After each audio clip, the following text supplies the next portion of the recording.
No, mai le lua fe no sun ma le lua.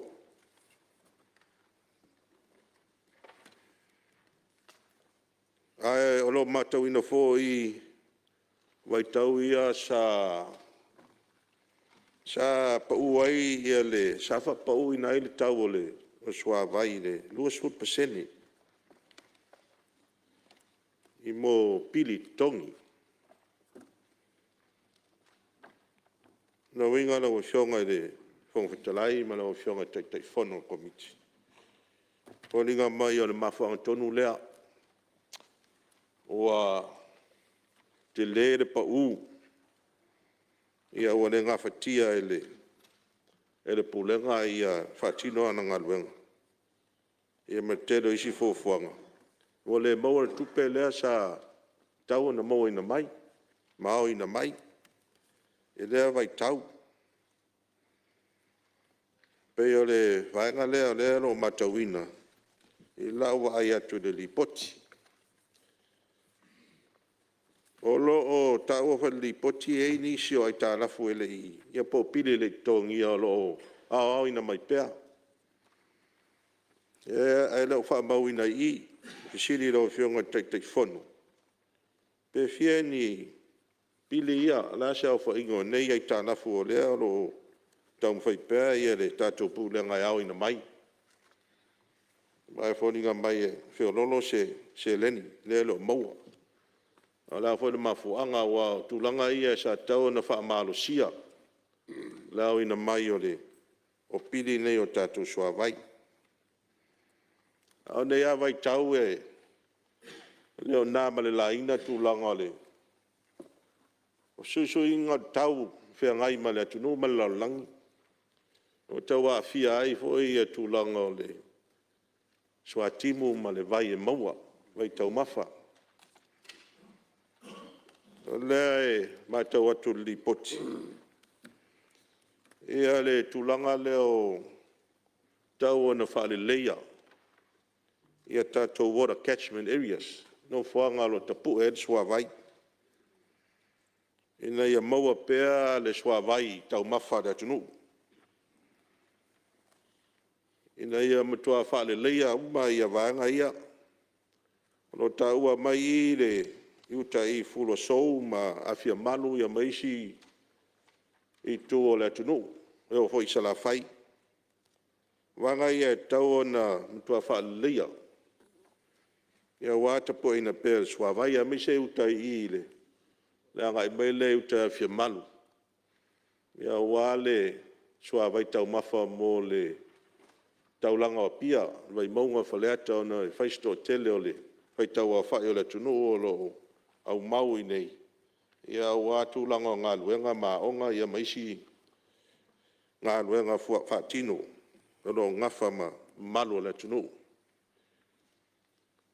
O lea siri atuai le tūlanga o tātou whatanoa lea sa fuafua e. E whausia i a lawa. Te poe o matua vai lea mai nungai a fia malu ma. Maisi no whanga ia i uta i le tua sivi. Le vai maunga man whaleata. Ia wā le lava o sua vai mō le tātou taulanga o pia. O lewa na tatia le nā ma bloketi. Ia le lava le i whaatinoina. A o lewa na pru ma pāsia mai le whaitupe laulangi le tupe whaatinoina bloketi tele. A fo anga leo siri atu ai e langolangoina fo e le sui lau vai atu. Ina li poti o lo e se fufuanga e. E wha mautula o fisa o le pūlenga i vai tele. Fufuanga le leilea e le matau atu iai o na e. Whai asi tele o tātou tāwale ma whaatumuria e nei le taulanga o pia. I me sea tae au mauri. Tele tāwale e whio inga. Ai pei le lei pā si i utai vai tele. E no whaanga le pūlenga sua vai lo iai. Wha mautu le iai e whaingofie. Whaingofie mo tangata o le tunu na. Hanga i atu ina i awara tum tā upu. Ma tā upu tau le sua vai. Tūlanga ia e te manatu e tau na sisila le iai ia le tātou pulenga ia malawa fionga foi le minsta ina ia aua nei fale tonu ia fuafuanga ia matawina le ipoti a le company vaa a Samoa Shipping Service ia olo iai ia stupefacili le maua piriota lea pe ona lipotia mai ono se lau fitu suma le ono afe tala ia famauina le famalo le tatou pulenga male iwa pe foi komiti fatonu ona le matau atu sitia e tupe moa mai piriota o toda yatu ia msalo ona le piriota pe tona yatu i tua atu le piriota le pe ona lipotia mai ia vai temi tonu ngal koviti Pero nana pa uai tu per tatou palapo tonga lea tau wa. Ya lewa mai a dia le piriota le o mo na tu pe ia o tu pe fasili. Ai ole a raise tala ile tatou seila ia lo nga lui fa fo no va. Ole mata wa tu piriota de to sud pesene o la tou. Na fa muta mai la to kod karate nga luenga fafu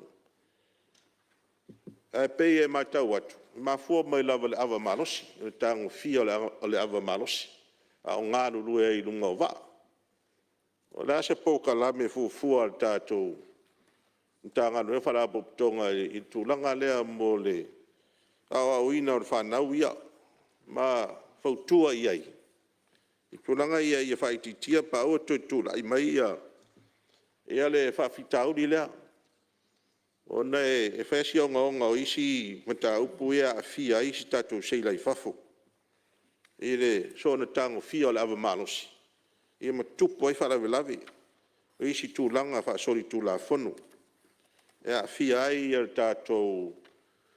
tatu fainga fa paanga le mar company vale italia le MSC le mo ia vanoa nei tele vanoa ia mo mai taua tele le ngata e tatou seila ia fa pe foi ia le tatou so sani le tatou tama ainga le tunu taua tele ia le tulanga lea e tatou fanau ia mai tawana to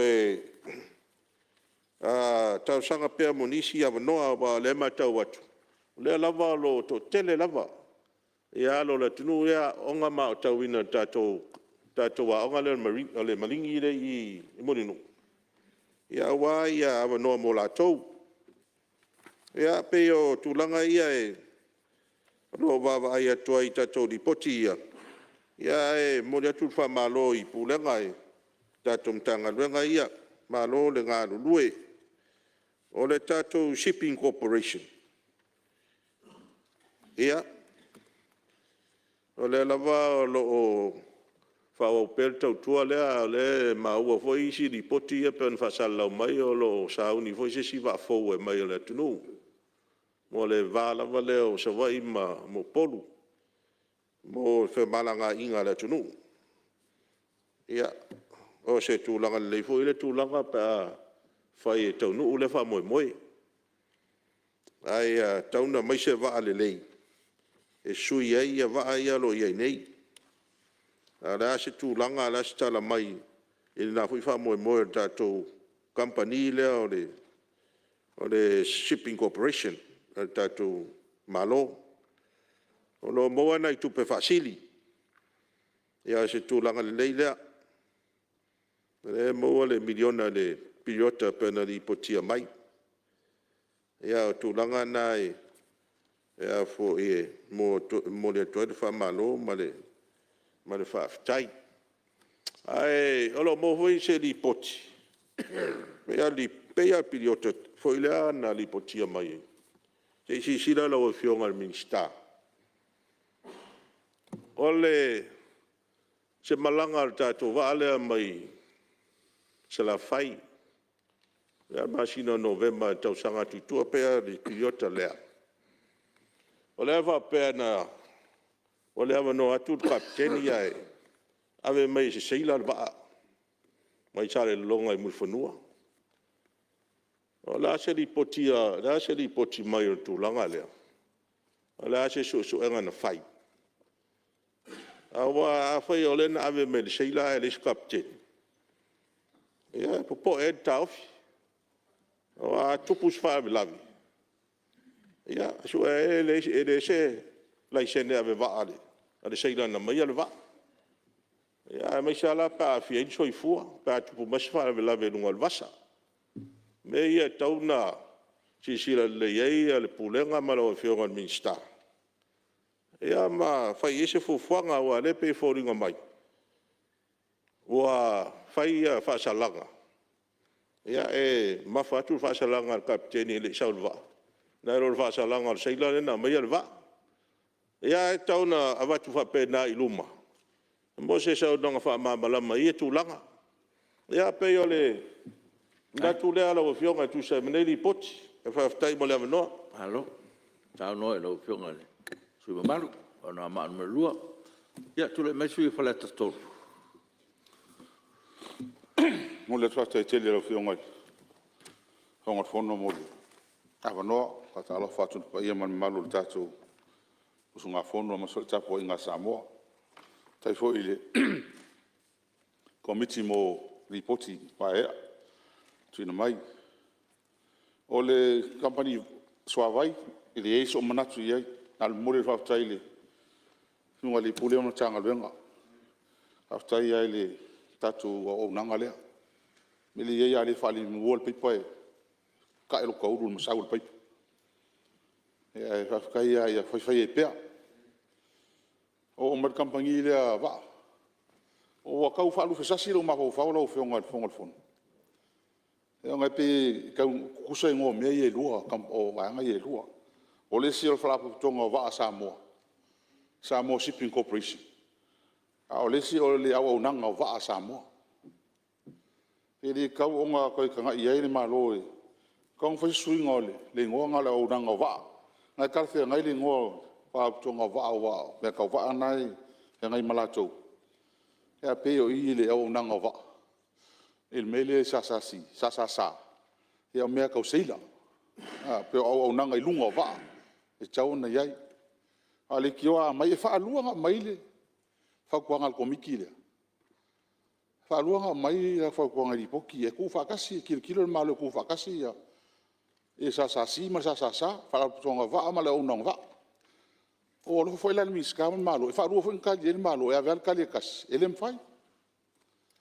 Le mamlama la komiti te fono ma le komiti ala lava ma fu anga nga le va a wai de o ia i di poki fal kausanga le ia a me se fo i sini au tu ole on au mai sa ai fa tai fo i le komiti le va ai o tal tonu na fa se la so nga mautu sa fai mo va anga le sa fa tau no mo va anga le malo o le afi se lavi was full so te fa pena to man tuo mista chokal sa tam foi tu fatas me ye lua ia ele fe alfania ele nga lengua ku ss alona winga o mo test o mo fata tai fina ngalo aia se fe ele tupi ia ele mfai langa ss me a tonu fa la utele yo ngai atu e pa stai mi ma fo anga a on fai mo le vanga le on da le ma fo anga lava le o me company va ha tonga va e patino lava i meta va ai ano mai le o le me sa tau na e lo tal tu nunga tiro to e ta komiti o le la mai la tu fa tonga mo e tiro le malo il sa lava lea e me se va ala ulo ia e lan tali le malo o e susu ngalo fai po 5% ia au tal tonu ele se mta fai o ile alvanga lea a fai lo tal manino le malo e se sa e se sa si e se seila e se ia metauva ia ele taula o na o ia ile susu enga le sa au nanga tau va i me tau va Man tō foi lau fionga. Ua, o se taimi na whamanino lea po whea tonu leo ele tato pi whala. Ua, o mea i whapei, hoi nisi o, tasi o, whai pisinisi longa le tato atunu. Hai tau whai le mea lea, sa whai na waa. Tau noi fisiri ei, pe se anso i tu wai. Ele whai ngō fie, ele tau ngō fie. O mea ni o pisinisi whapeni, e run e mo kātaos. E alain whakasi ka mangi kele e whafu. E wanga nā la ua, toi fo il melen tau whail tato malo as a region. E o whatasi o se whalaputonga ho lele a tunu al Pasifika. Ona tam whaile on whaise me whapea e compete. E tau wā ma wā, company wā te tele ia mai whafu. O company nei, e wheanga kui lalo lako kau 5% po lalo 2%, e ki dien ka kova, ka PS ka kova e whai. E ngā lea iau ka kova, e koe kufole i lungo ele. E kau e, ke leila ko kupe mua. O whainga tāna, me le ngā lenga whiwhiri ka ko kai fwoi kaluai. E whai se wha al Pasifika atoa, e na ima whai o na whai esi tūlanga whapea, e le ngā kampangi wā lele. Le sa e le Pacific. Ia, wheita i ane, e whi whawhi tāu. E mamla mai ia le, tai ni tūmasu tai o lau tonu le sa whatanoi na teimul wā le alpi whala. O tai tonu le ia te minei, kako sia wa tātou le na, mai. Halana mea tau on sanga i e. Ai lau whau tua ngai le. E le komiti ma le sa. Alaro ese tātou ma le mele. Ai, tam whai e tu atoa le tō mālu sianga. E tātou seila. E mea tau a onga.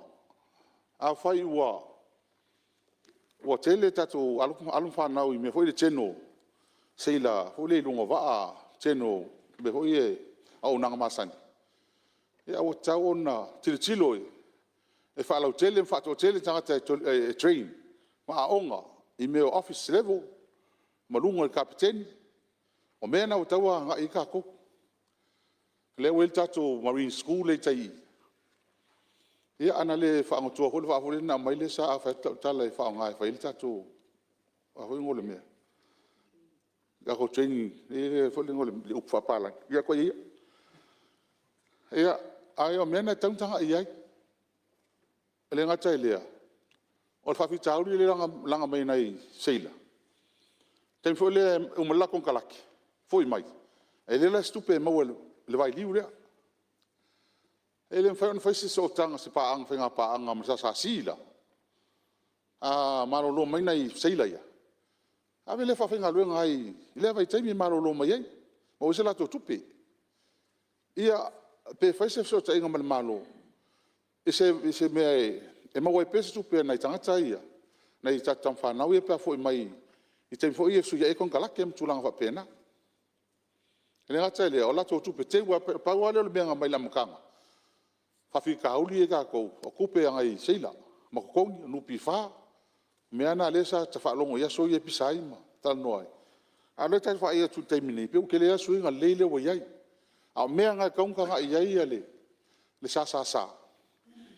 Ia tato tama whanau. Ia onga. Ia mese lal si tia o to mai. E whaal mele i tato. A me tato wale le tai au. Ia e mea me mkako kam whanga ule kere pai laki. Ia ngā kai whafoe al wale le kongoi. Mi hoi au ngā lauke. Ia wei ma, ofisa ma. Ngā kai whafoe ia waka kele ia. Hape nā foi la ia. Meu tau nau anga ia tato company wa. E le nā tia. Le tele o le sosoani. O seile le tato tamau ainga. Ia le ngata le isa global or nga luenga nei fasila o la langi ato o isa tonu al Pasifika o lato tupe au tu le o lato seila i faf e tauna tanga i aile te tato ona fa manu yanga ia tato seila o le lipoti le ala o fionga te telefone fia manino ona ia o tele ali poti ia mai lotu fai tau fa palangi ona e pengo fie va vela fai tau mamla ma o fie ho O foi tau le whapalangi. Te le al whale tonu le mai ei. I le lipoti. Ai o foi tau tu whasamoa. E mutua vala se ali. E whasamoa ma whapalangi. O le sa o whasamoa. Ai se whapalangi. He tanga i fui langa e te le o le misleading i o whaipuna e saua. A pēr mai o le tele o tamu whanau i o se le vai. Le maa malama i ngā luenga whai. I lungo wa. A pēr le elim whaina el te se le a tele maa malama. A whai tau le whasamo.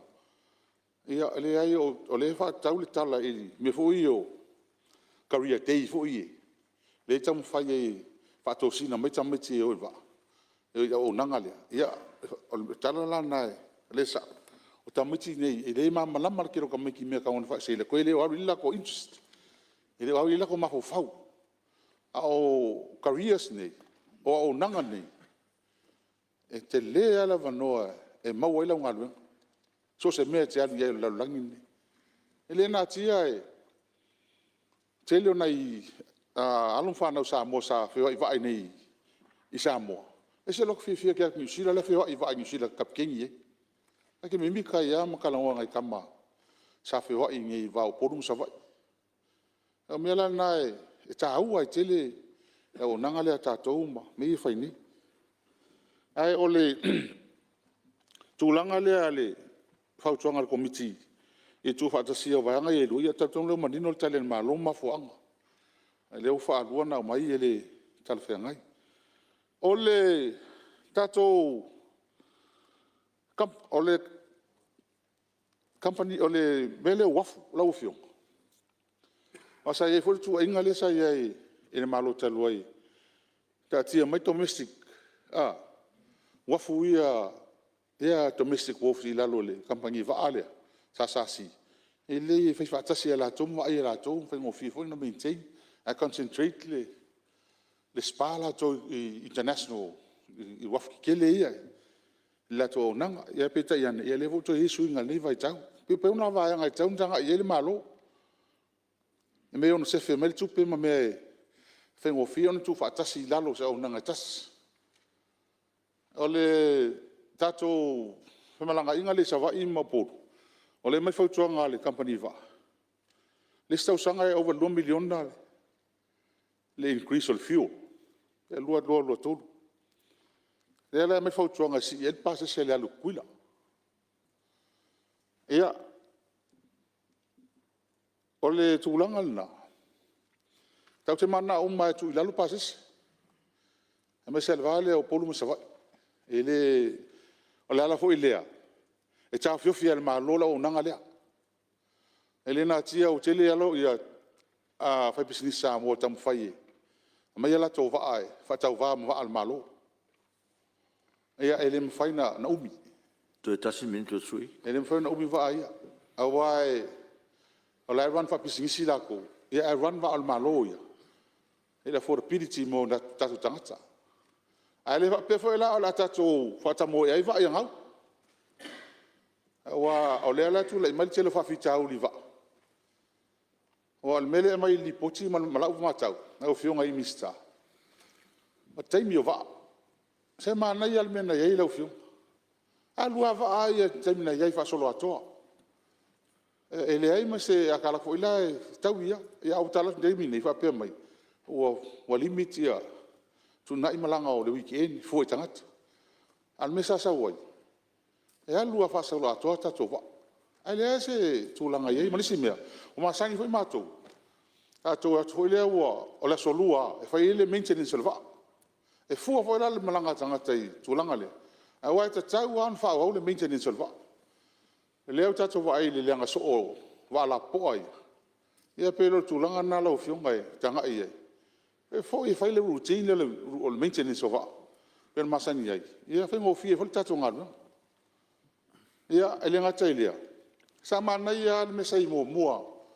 Ai la tulo lau ta vale alu kongol pala i lau tiki. Tu ai na fa tali na lau. Te ngoli si va. Ai ku ka vale ngi yo. Al mele o ia I tailo ngi wisu ngi kai miranga kai lo masinga wa sawa. Al mele lo kala ko feli kiu ko o ai ko ki o market ki fa. Ia u koe fo i kua. An mana ia mea ngai ai. Lau ai lau ticket currency, lau ke lea ka paka. Ia mai tonu tanga te tu waipi fo ngonga. O nei nau ta ingai ka fe maranga. Ia, ai whaftai tele moli. Alonga komiti whaftai foi lau ngā lue, kampani waa ma le au nanga waa Samoa, ma sve ili mista ma lo whenga luenga. Ia ona wa umalo teimi. Ai toi tolu nei lau pepa ia toi. Ia ele fai, whaftai lava. Ya, malo, sao no le sui man. Tu la me sui si umu.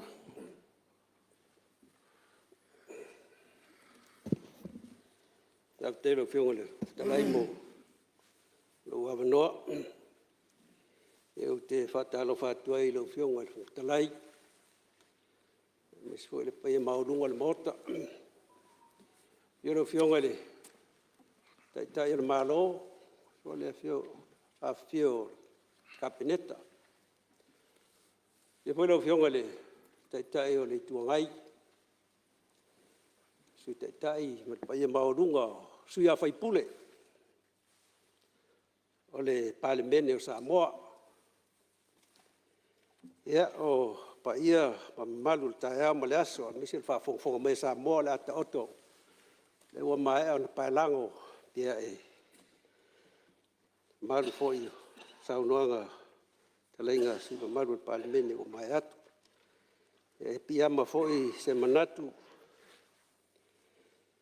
Ile tātou polo mal whaasangi sau ni e lau sunga ni talai mo le tui pe ilu mo le tua ia le soifua o le mota nei ia e maise foi o le tāpua ia Samoa lo whapena o na tau muli mai pēa i whontanga al palemene ia e whaftai, salo e oilo whamaloma le whaftai le teitai whono. Ia e utulea tua e whaisina amtalang pupulawa e tusai o nei lipoti. Wharapatonga ma au nanga waa Samoa. O te whaftaila ele teitai whono. Ai misi uma whai pule o sui o komiti. Lo lātou ngalurua pēr, whaatino lo lātou walaulia. O iai na whale tonu fwoi o tātou o lau. E langa e kauanga whanga solo kako ngaluenga. Tua lava ngaluenga. Papenan tu awai kaku awai fontaga. O te fiatal no pupua ele. Wanga ngeyo kaku unanga ba Samoa. O faftele maile talifon malo. Ya tulanga le al fautuanga ina ia. Te fatau mesta tu ba. Pel va foi le tatou sai le forum Samoa. Ole le maile tali el malo mafuanga le sitio tau soi fuanga le foi vai tau e fa pe mai 5% mafua mai i tau o lo mai fafo freight costs. O lo la so manatu o fata waina mo te langlangoina foi le fautuanga. Tawona te mesta tu ba lo lo. Salo tawa tu le ba ale ngai ko le ba le ta tu te pisa oi. O le manatu. Amba se va le ngapa o le pases. Le fengo fa pengal me lo fio. O mai foi ko fa pa o pases. Ya. O ia kong ia malo ko ngau se vale. Pe ku langa nga sa yai lam kanga. Sa yai fo ile ka ko vale. Ya le yang fa kingo. E ka wala ka ko foi vale. Vale o lo. Ia fa fingo foi langa ko ka ke le ia ka o freight dia fa nga me kampangi ba ke le ia. Lau whionga, ana mea ngai. Ua, o vai pina sa noanga lau whionga suma malu. Ia, ta loe ona leo tātou tau no mani tātou te malo lo ma sai no tai au. Wha wau sa noanga pa tātou te liu mai. Ia, wha tati ese ngā luenga whono au mo le malo longa ma sai no tai au.